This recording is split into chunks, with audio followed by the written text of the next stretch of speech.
precisamos amadurecer mais. Nós precisamos fazer mais.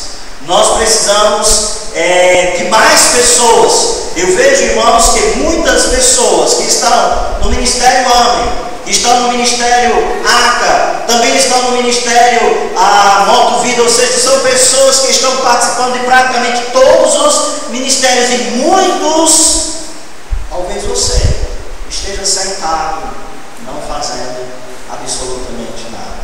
Por isso nós vamos pregar hoje à noite sobre o tema, né? Queremos falar sobre o trabalho do Senhor Evangelho. Sim, nós queríamos também mostrar uma outra coisa, né?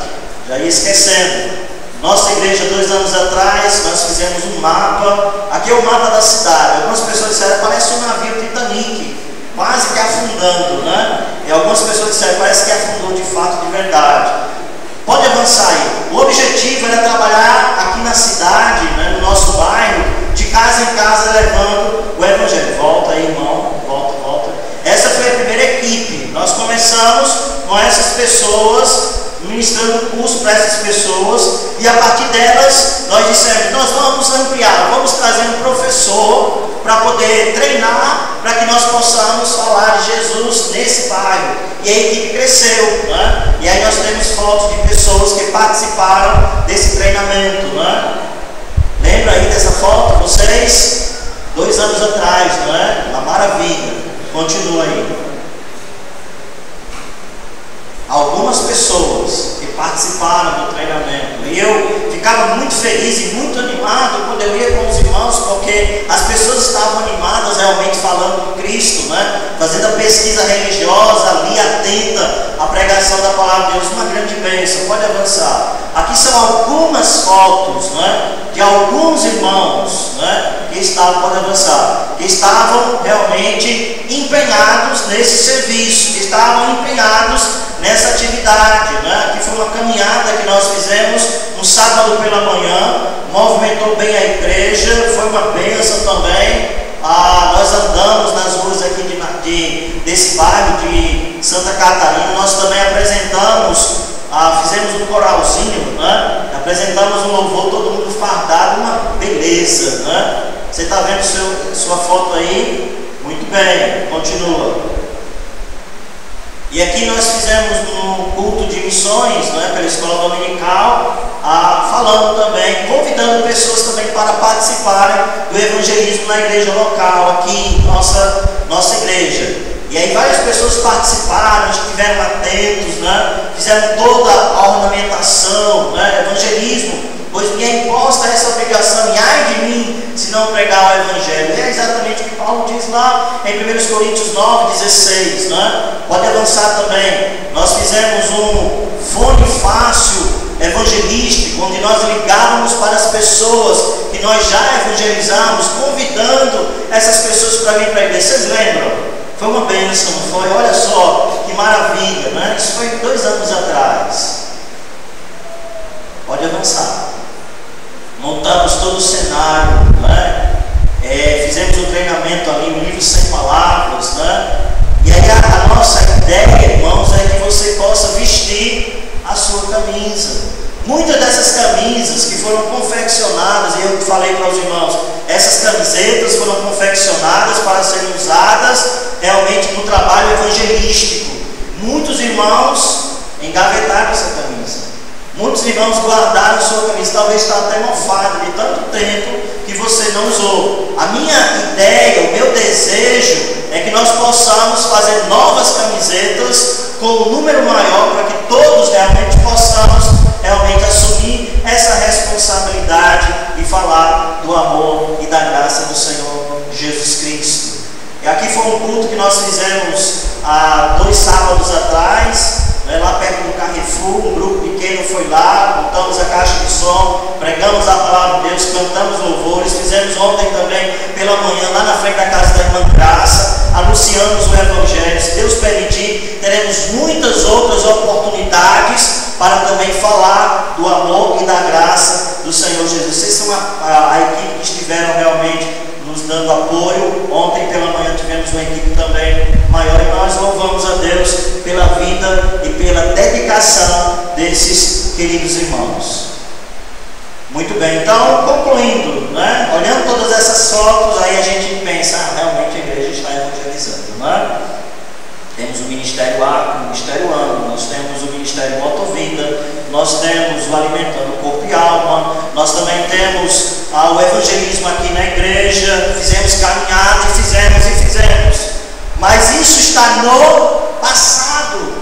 Nós precisamos olhar para o futuro. Nós precisamos realmente entender que Cristo ainda não veio e compete a nós assumir um compromisso. O compromisso de quê? De realmente de ir, de falar do amor e da graça do Senhor Jesus Cristo. Por isso, irmãos, nós vamos abrir a palavra de Deus. Lucas capítulo 24, do versículo 44 ao versículo 52, em reverência ao Senhor, vamos nos colocar de pé. Se você não trouxe a sua Bíblia, você pode nos acompanhar aqui. Lucas capítulo 24, já está aqui na projeção. Lucas 24, do 44 ao 53, aliás. Diz o seguinte a palavra de Deus: a seguir, Jesus lhe disse: são estas as palavras que eu vos falei, estando ainda convosco.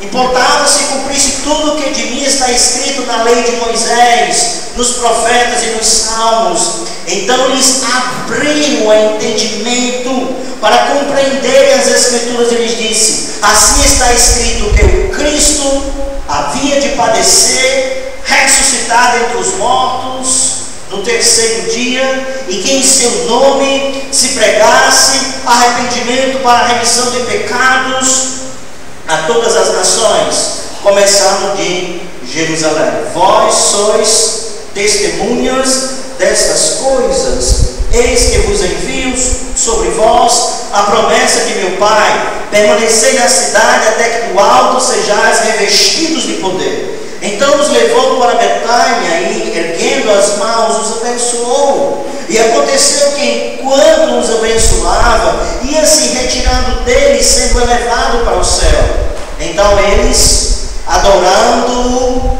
voltaram para Jerusalém, tomados de grande júbilo, e estavam sempre no templo, louvando a Deus. Senhor, fala nosso coração hoje à noite, ó Pai. Mobiliza o teu povo, Senhor Deus, para assumir o compromisso de ir e falar do amor de Jesus. Fala a nós hoje à noite, Pai. É o que nós pedimos, agradecidos no nome de Cristo. Amém. Poder sentar, irmãos.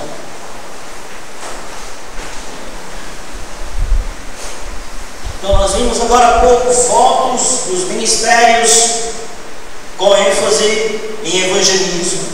Nós vemos esse texto, Lucas capítulo 24, versículo 44 até o versículo 53, que fala sobre um momento histórico na vida do Senhor Jesus. Aqui está mostrando os relatos que antecederam a sua ascensão, a sua subida até o céu. Aqui está mostrando sobre o fato também depois da ressurreição. Então, nesse intervalo de 40 dias entre a ressurreição de Jesus e a sua ascensão, nós vemos aqui uma conversa que Jesus teve com os seus discípulos, uma conversa muito séria, uma conversa onde ele estava delegando aos seus discípulos uma tarefa, delegando aos seus discípulos uma missão. E nós temos e vemos as suas últimas palavras antes da sua ascensão. E nós observamos que nessas palavras de despedida do Senhor Jesus, ele coloca sobre os ombros dos seus discípulos, ou coloca diante dos ombros da sua igreja, a grande responsabilidade de alcançar o mundo com a pregação do Evangelho. Você observa, queridos irmãos, aí no versículo 47 diz: e que em seu nome se pregasse arrependimento para a remissão de pecados a todas as nações, começando de Jerusalém. Então Jesus coloca sobre a responsabilidade dos seus discípulos a tarefa de pregar a todos os povos, a todas as etnias. Mas nós precisamos entender algumas questões, para que nós possamos, irmãos, assumir o compromisso de ir e pregar do amor e da graça de Deus. Observamos aqui no versículo 45, como nós vemos aqui: então lhes abriu o entendimento para compreenderem as Escrituras. Então nós vemos que os discípulos, eles realmente entenderam. Você pode avançar, irmão. Os discípulos, eles entenderam a sua tarefa, eles compreenderam a mensagem, eles compreenderam a sua responsabilidade. Interessante que nós vemos aqui, antes de Jesus se apresentar aos seus discípulos, eles não criam que Jesus de fato havia ressuscitado, eles estavam confusos, eles estavam com a mente cheia de dúvidas. E quando Jesus se apresenta para eles, e quando Jesus expõe as Escrituras, e quando Jesus fala da palavra de Deus sobre Moisés, sobre os profetas, sobre os escritos nos Salmos, então a mente dos seus discípulos se abriram, e eles começaram a entender a palavra de Deus, eles começaram a entender as Escrituras. E nós, irmãos, para podermos assumir o compromisso de falar de Cristo, nós precisamos, pode avançar, irmãos, nós precisamos entender as Escrituras.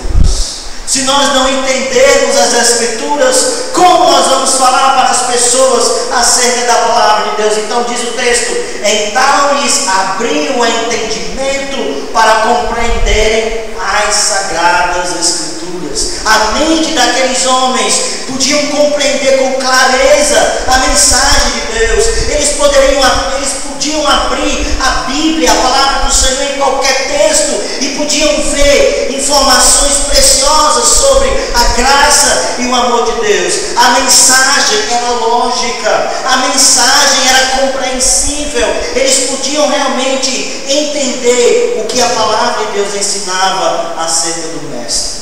Para que nós, irmãos, possamos assumir o compromisso de ir e pregar Jesus às pessoas que ainda não conhecem, nós precisamos compreender as Escrituras. Como diz o lema do texto-chave do OANSE, 2 Timóteo 2,15, que diz: obreiro aprovado não se envergonha, que é o lema, e diz que realmente nós precisamos manejar bem o que? A palavra da verdade.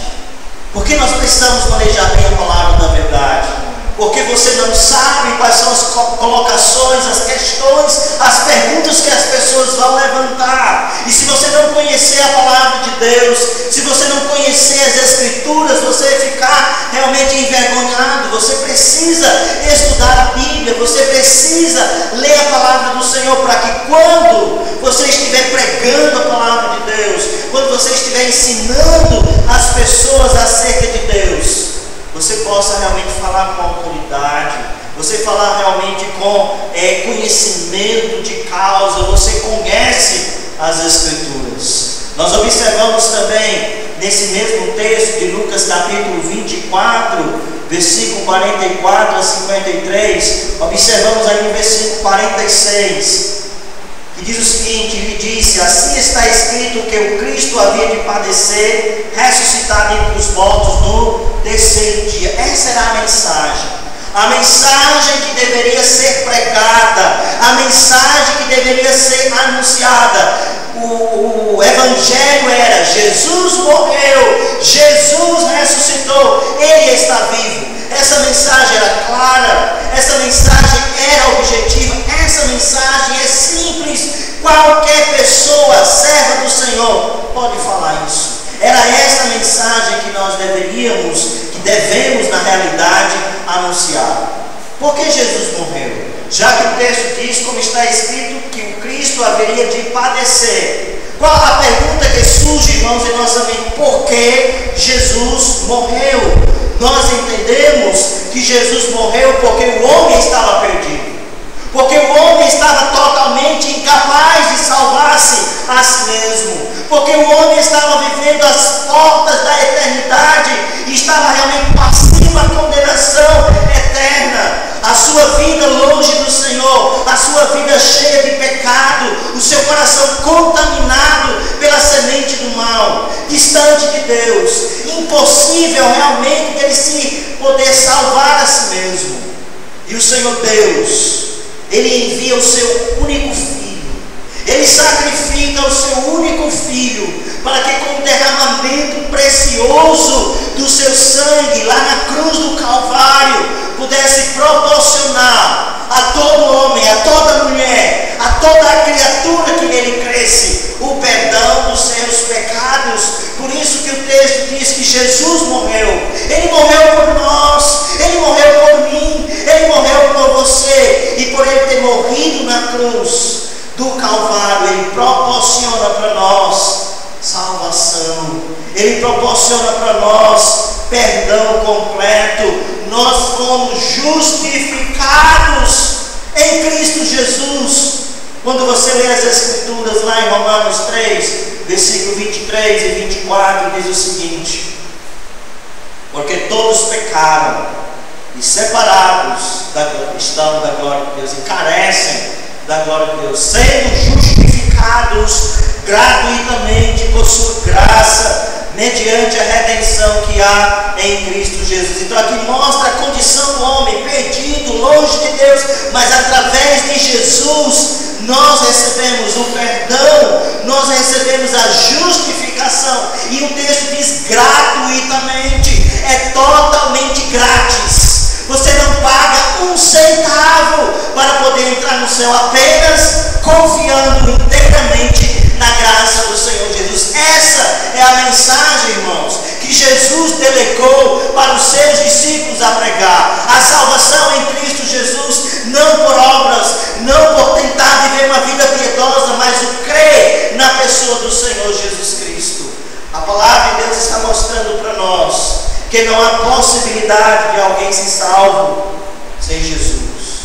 Lá no livro de Romanos capítulo 5, versículo 8 diz: mas Deus prova o seu próprio amor para conosco, pelo fato de ter Cristo morrido por nós, sendo nós o quê? Ainda pecadores.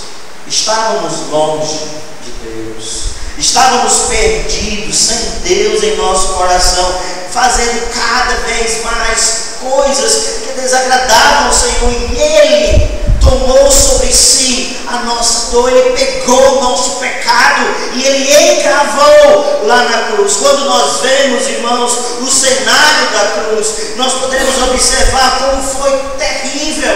Nós vemos realmente um cenário cruel, um cenário sangrento, um cenário realmente de grande tortura, porque Jesus precisou passar por toda aquela tortura, porque Ele precisou sofrer de uma forma tão brusca por causa do seu pecado, por causa do meu pecado. O pecado ofende o coração de Deus, e Deus precisava condenar o pecado, e Ele realmente colocou sobre o seu Filho Jesus, através do seu sacrifício, os nossos pecados, cancelando o escrito de dívida que era contra nós, que nos era prejudicial.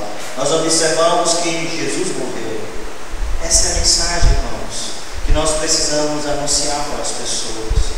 As pessoas precisam entender, elas são pecadoras, elas estão distantes de Deus, suas vidas vivem realmente uma vida sem Deus, uma vida triste, mas elas precisam do amor infinito, da graça do Pai. Eles precisam realmente se curvar diante do autor e consumador da fé, que é Jesus. Nós precisamos declarar para essas pessoas o evangelho amoroso do Pai para com a humanidade. E quando nós pregamos essa mensagem que Cristo morreu, nós também precisamos lembrar que Ele ressuscitou. Como diz Lucas capítulo 24, olha aqui o texto, né? Que Ele havia de padecer e ressuscitar dentre os mortos ao terceiro dia. Jesus não ficou na morte, Ele ressuscitou, e por Ele ter ressuscitado, Ele nos garante vida eterna, um lar celestial. Jesus triunfou sobre a morte, nós em Cristo somos mais que vencedores, e quando nós colocamos a nossa fé nele, nós temos a certeza que iremos entrar no reino celestial, iremos gozar da salvação eterna, porque Ele ressuscitou dentre os mortos. Essa é a mensagem. Mas infelizmente, irmãos, muitos tem pregado outra mensagem ultimamente. Muitos têm pregado a mensagem, muitas igrejas, seitas e heresias e etc., falando mais sobre cura, revelações, milagres, prosperidade, estão esquecendo da mensagem principal que salva o homem da condenação eterna. Não podemos esquecer essa mensagem que Jesus deixou às nossas mãos. Ele nos salvou para que nós possamos ser usados como instrumentos para salvar outras pessoas também. Observamos, irmãos, aqui ainda nesse texto, versículo 47, nós temos a mensagem, e nós não apenas vamos pregar essa mensagem, não apenas vamos dizer, Jesus morreu na cruz pelos seus pecados, Jesus sofreu por você, mas nós precisamos dar essa ênfase. A ênfase é que em seu nome se pregasse o que? Arrependimento para a remissão de pecados.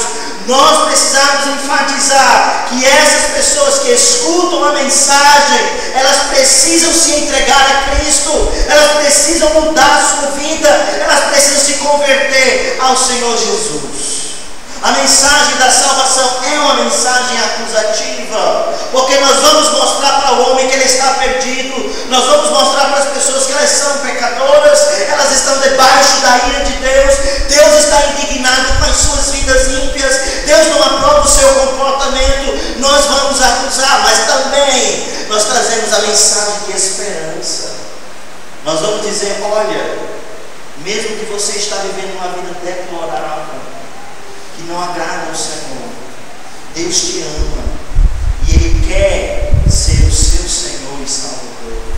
Ele te chama agora, Ele quer transformar a sua vida. E se você se arrepende dos seus pecados, e se você volta o seu coração para Deus, Deus tem um coração tão amoroso, e Ele vai te aceitar, porque Ele ama uma alma quebrantada. Ele está à disposição da sua vida, Ele está à disposição do seu coração. Essa é a mensagem, essa é a ênfase, irmãos, que nós precisamos dar àqueles que estão perdidos.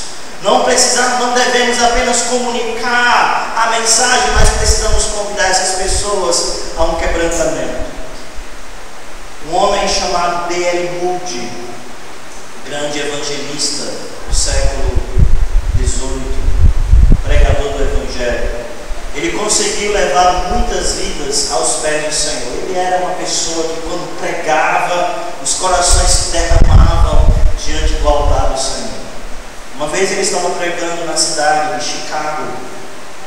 Ele estava lá num galpão muito grande e pregou fervorosamente a mensagem da salvação. Falou para as pessoas que elas estavam, Deus estava indignado com elas, que elas estavam perdidas. E depois que ele pregou e terminou a mensagem, ele disse: olha, hoje eu não vou fazer apelo. Na próxima semana vocês voltem aqui e eu vou fazer o apelo e convidar vocês a entregar suas vidas a Cristo. Naquela noite, D.L. Moody, grande pregador do Evangelho, não fez o convite a um quebrantamento de vida. Momentos depois, antes de concluir aquela mensagem, antes de concluir aquele culto de adoração ao Senhor, foi anunciado que estava havendo um incêndio dentro daquele galpão. E as pessoas ficaram desesperadas, e muitas pessoas que estavam ali eram pessoas descrentes, eram pessoas que não creram em Jesus, e muitas delas correndo para um lado e para o outro, muitas morreram.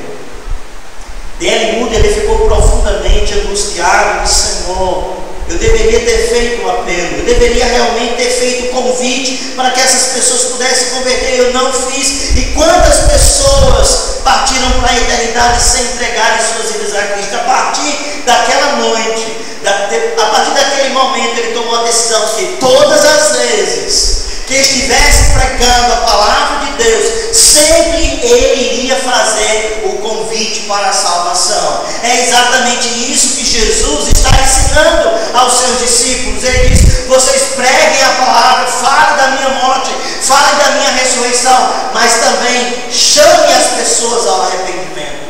Faça o convite para que essas pessoas possam entregar, porque no final das contas, a responsabilidade vai estar na vida daquelas pessoas e não na sua vida. Você fez a sua parte, você fez todo o trabalho realmente. Nós precisamos, irmãos, chamar as pessoas ao arrependimento.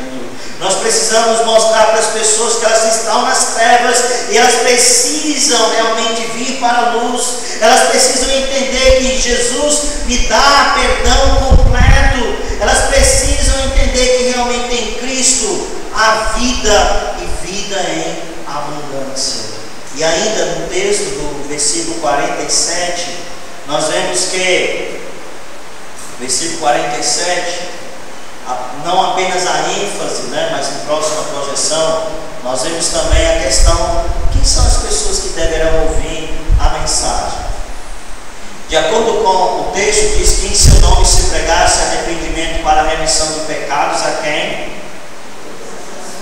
Jesus não está dizendo prega o evangelho somente para os judeus, prega o evangelho somente aqui em Jerusalém. Não, Jesus diz: vocês precisam expandir essa mensagem a todas as nações. Vocês precisam pregar esse evangelho simples para todos os povos, em todos os lugares, em todos os espaços geográficos onde há congregação de pessoas, onde há vidas humanas, precisam ouvir o evangelho.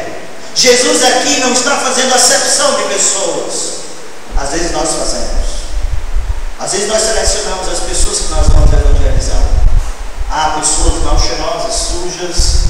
Eu não falo de Cristo porque eu tenho nojo, eu tenho certo repúdio.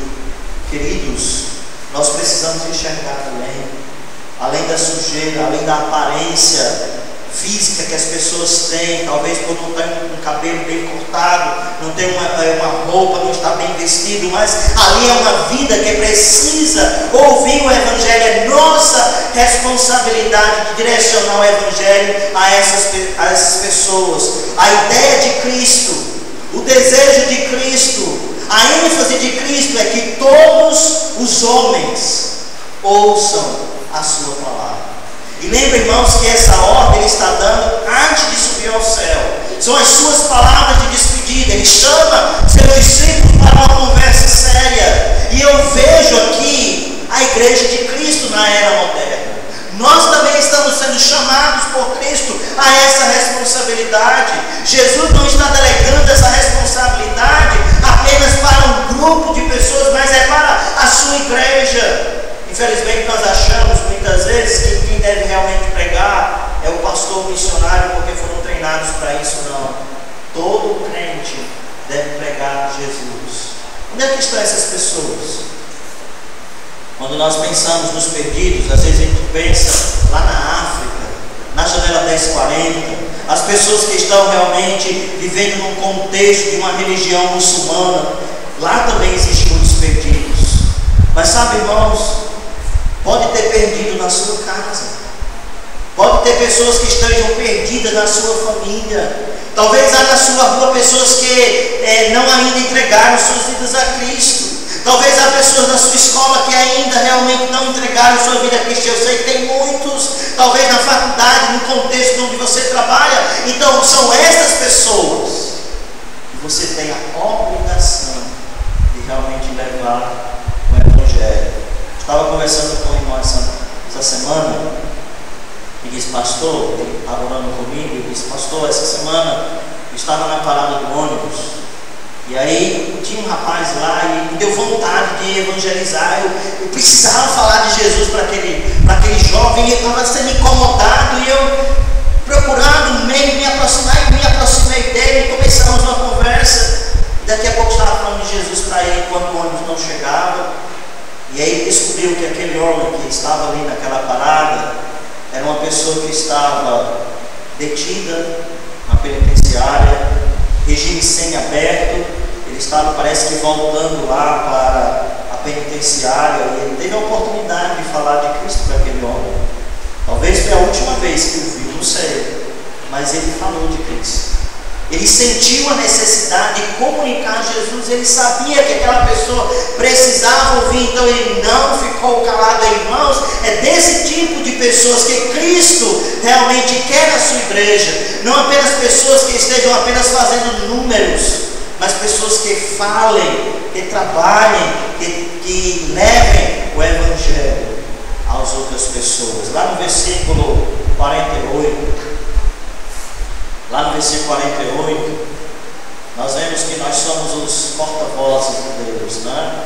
Vós sois testemunhas destas coisas. Jesus está colocando essa responsabilidade sobre os seus discípulos.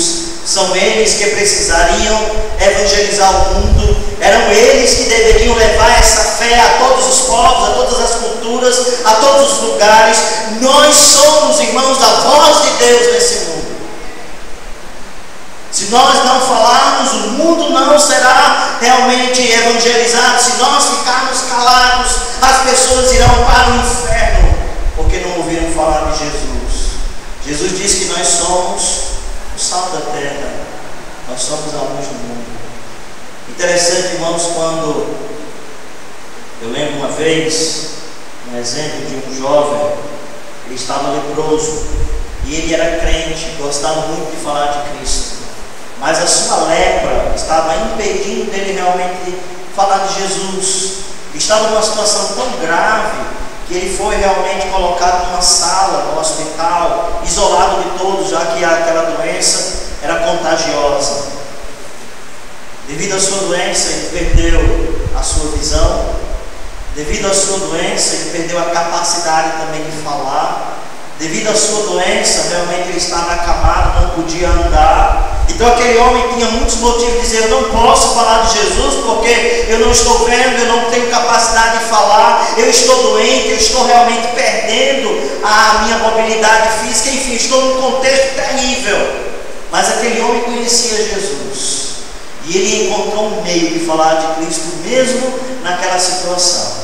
Todas as vezes que ele percebia a porta se abrindo, ele dava um sorriso grande, e ele pegava a sua mão, já com alguns dedos, não é, que havia perdido, apenas aquele cotoquinho de mão, e levantava para o céu e sorria.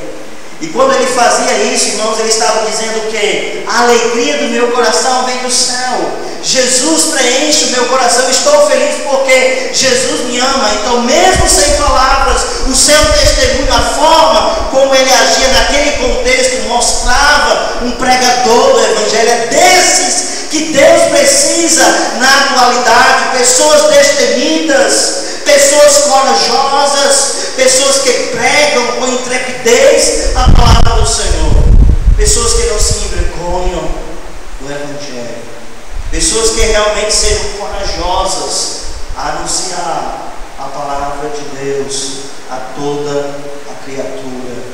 Nós vemos, irmãos, péssimo exemplo. Essa semana eu assisti uma reportagem no jornal do SBT.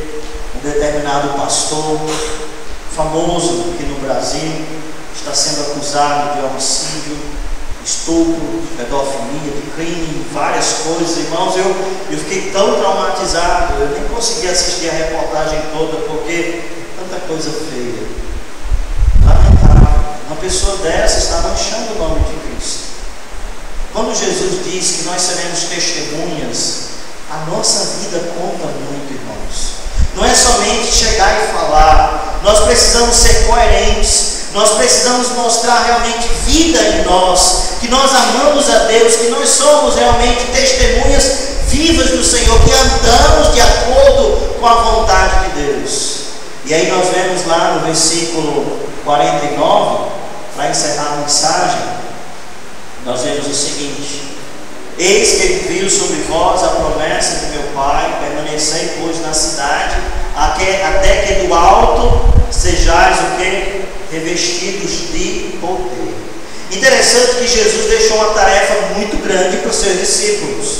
Nesse contexto aqui, nós vemos que tinha aproximadamente 500 pessoas, que eram exatamente os apóstolos e os discípulos de Jesus, 500 pessoas aproximadamente. E Jesus diz: você tem que ir, tem que pregar em todos os povos, enfim, eram pregadores. E Jesus coloca sobre eles essa grande responsabilidade. Mas ele diz uma coisa: vocês receberão auxílio, Vocês receberão condições para poder pregar e anunciar a minha palavra.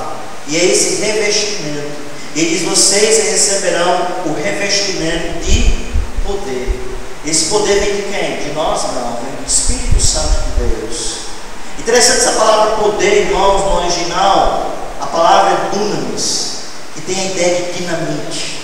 Você sabe o que o dinamite faz? Ele explode, ele arrasa, ele tem um poder destruidor tremendo. Por onde ele passa, onde o dinamite explode, deixa suas marcas. É exatamente isso que acontece com pessoas que são cheias do Espírito Santo de Deus, e quando pregam a palavra do Senhor e anunciam a palavra de Deus, vidas são impactadas, vidas são marcadas, porque ele não fala de si mesmo, ele fala do Senhor.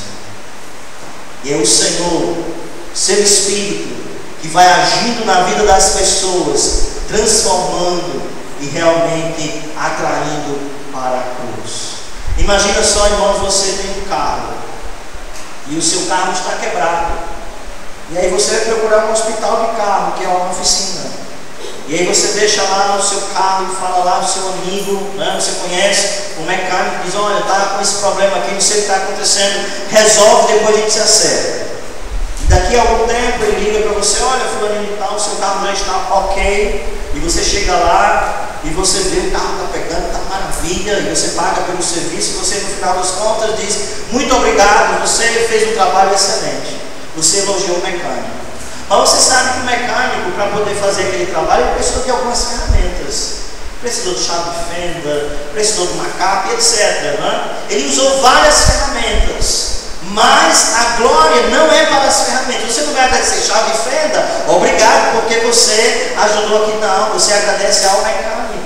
Então a obra, irmãos, não é nossa. Nós somos instrumentos, nós somos as chaves de fenda, os macacos que Deus usa para consertar esse mundo que está quebrado. Mas a glória, o poder, quem faz a obra é o Espírito Santo em nossas vidas, em nossos corações e na vida de outras pessoas. Infelizmente há muitas pessoas que fazem o trabalho de Deus e tiram a glória do Senhor e querem puxar a glória para si mesmo. Irmãos, se nós conseguimos levar alguém a Cristo, se nós conseguimos realmente fazer com que aquela pessoa entendesse a mensagem de salvação, a glória não é nossa. Nós somos obrigados a fazer isso. Paulo diz: ai de mim se não pregar o Evangelho. Você é apenas um instrumento, a glória do Senhor. Foi Deus que tocou na vida daquela pessoa, foi Deus que atraiu aquela vida, Deus usou a sua boca, a glória é para Ele. Então glorie-se no Senhor, alegre-se porque uma vida foi tocada pelo Senhor e Deus usou a sua vida, mas a glória é única e exclusivamente para o Senhor.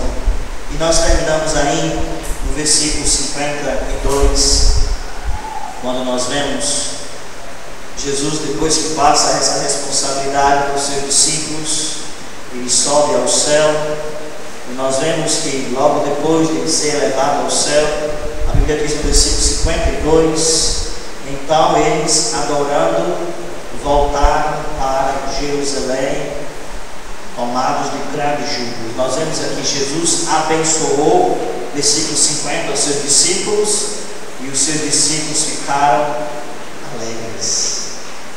Irmãos, quando nós servimos a Deus, nós nos alegramos no Senhor. A maior alegria do mundo é poder ter a consciência de que nós estamos fazendo o trabalho para a glória de Deus. Você tem sido útil na sua igreja? Nós falamos aqui sobre alguns ministérios práticos que a igreja tem desenvolvido. Você faz parte dessa equipe. Você tem cooperado ativamente. Você tem colocado o seu coração. Você tem realmente servido a Deus.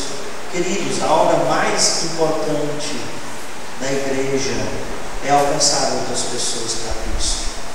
Quantas pessoas se converteram em 2003 aqui nessa igreja?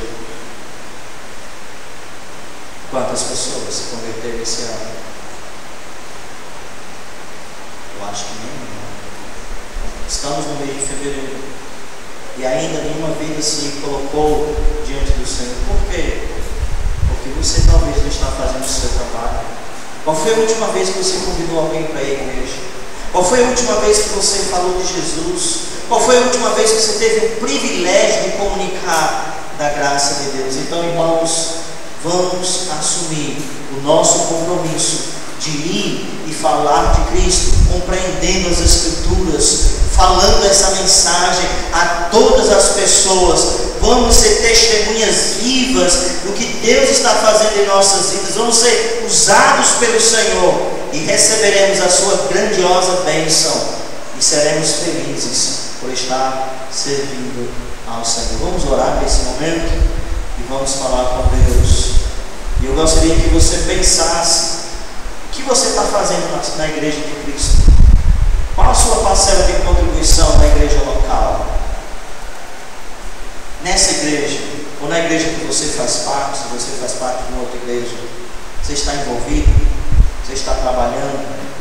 Você tem realmente se engajado no projeto evangelístico da sua igreja? Se não, você não acha que seria um momento oportuno de dizer: Senhor, está aqui a minha vida, eu quero realmente falar mais de Jesus, eu quero me envolver na obra de evangelização?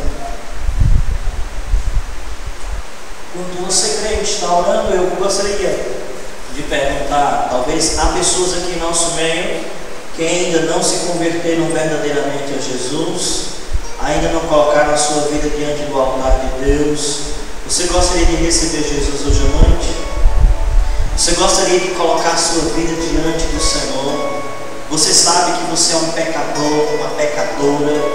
Você sabe realmente que a sua vida sem Deus é uma vida triste. E hoje à noite você quer tomar essa decisão de seguir a Cristo. Talvez seus familiares são crentes, mas você não é. Talvez sua esposa é crente, mas você não é. Talvez seu pai, sua mãe é crente, você não é. Mas se você, hoje à noite, se colocar à disposição do Senhor, você vai receber o presente da salvação. Alguém no nosso meio gostaria? Pode levantar sua mão corajosamente. Nós vamos orar por você. Alguém no nosso meio que gostaria de receber Jesus como Salvador? Pode levantar sua mão corajosamente. Alguém? Alguém? Senhor Deus, prazer imenso falar contigo e estar na tua presença, Pai. Abençoa-nos, ó Deus, grandemente. Fortalece, ó Deus, nossas vidas. Usa-nos, ó Deus, com instrumentos vivos em tuas mãos. Abençoa o teu povo, abençoa a tua igreja, Pai. Que nós possamos estar mais engajados na obra de evangelização. Perdoa-nos, ó Deus, pela nossa inatividade muitas vezes. Perdoa-nos, ó Deus, pela nossa falta de compromisso. Que nós possamos, ó Pai, mudar nossa atitude e fazer o teu trabalho para a glória do Senhor. Agradecemos